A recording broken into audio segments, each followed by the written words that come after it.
How to determine chainsaw chain size for a Stihl. Every saw, no matter how good, will become dull once in a while, especially if it is used a lot.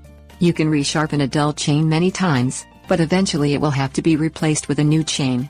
Though there are standard lengths from 10 inches to 42 inches, chains come in several styles and link types that affect length, so it is important that you know how to correctly identify the chain for your saw. Things you will need: measuring tape. Place the end of a measuring tape against the front of the chainsaw housing where the blade emerges from the saw.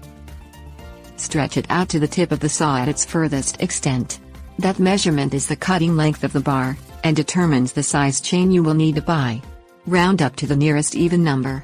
For example, if the bar measures 15 7/8 inches, purchase a chain for a 16-inch bar.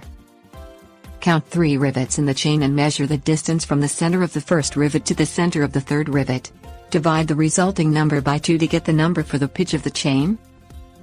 Count the number of drive lengths in your chain. The drive links are those that point downward like teeth and fit into the groove on the bar to drive the chain around when the saw is turned on. Drive lengths come in different sizes, so the number of links affects the final measurement. If you do not feel secure about your bar measurement, or plan to purchase a chain and new bar of a different size, take the pitch number and the number of drive lengths to a chainsaw supply store.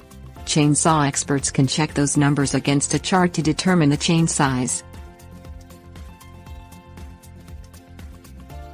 Tips: warnings.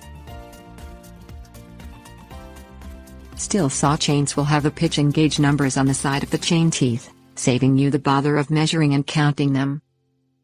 Chainsaw chains are very sharp. Always wear heavy gloves when handling chains,